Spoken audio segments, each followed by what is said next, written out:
Welcome to Christian Statesman. I'm your host, Zach Wagner, and this is episode 109, Strangeness in D.C. A few weeks ago, Lin Wood, the alleged conspiracy theorist and controversial figure according to mainstream talking heads, made a little video. He filmed himself in the White House in various locations, including, among other places, the Hall of the Presidents. Noticeably absent in the video were any other human beings. Wood had the run of the place to himself. Call this a conspiracy if you wish, but the White House looked pretty empty in that little snippet of video. A favorite Telegram channel of ours here at Christian Statesman is Richard Citizen Journalist. This is simply a guy who lives in an apartment building adjacent to the White House who trolls around D.C. with a cell phone camera recording on-the-ground happenings. His channel went viral when he filmed a supposed CNN presser on the south lawn of the White House and could zoom in from his balcony during the supposed live event showing nobody on the premises. The White House was quiet. It was clear the CNN event was staged at another location pretending to be the White House South Lawn. Fake news indeed. Recently, this brave citizen has been filming the utter shutdown of Washington. Government buildings are fenced off, even boarded up. Black Hawks flying here and there in significant numbers. There are hardly any cars or people on the streets. We also hear from various sources of Marines and other troops now being deployed back to D.C. So the naturally inquiring mind has to ask, just what exactly is going on in Washington, D.C.? It is very clear that the bulk of the Biden presidency, so-called, is a media-manufactured event.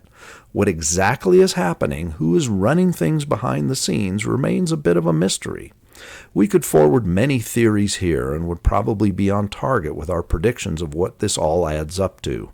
But for the moment, the point that things are very mysterious in D.C. is statement enough. It is clear that whatever is going on is not sustainable and that we are at a nexus point of change. What exactly that change looks like is hard to say. There are not exactly historical precedents for these precise events to draw upon. We have never had a fake video presidency before. We have never had a collusion of media and government agencies conspiring to maintain an illusion of government when there is clearly little actual activity ongoing, at least not of the sort that went on previously. Obviously, there are a number of scenarios this can devolve into, and most of them are not good.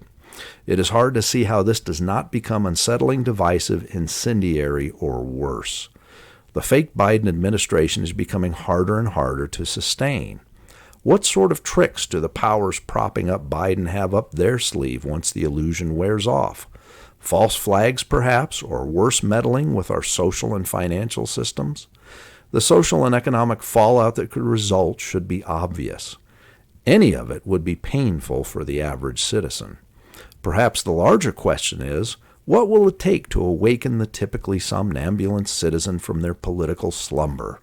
What more must we pass through to get people to wake up and take back their rights? We have passively sat by and trusted our leadership to champion and preserve those rights for decades to no avail. They sit back and let global interests continue to drain our wealth and power and weaken the moral and economic foundations of our country.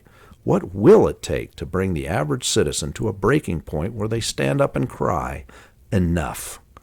The republic as we were gifted by our founding fathers cannot stand an extended term of apathy from her citizens. We must, at least in the majority, be concerned and engaged in the doings of those who supposedly represent us.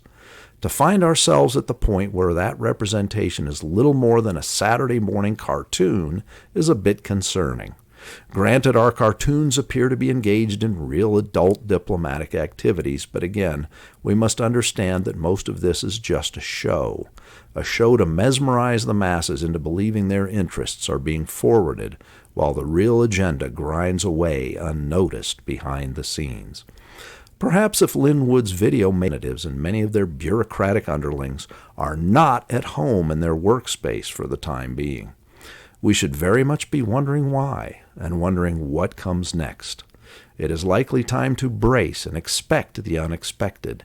It is difficult at this point to expect anything less. Thank you for being with us. Please subscribe, and as always, have a blessed day.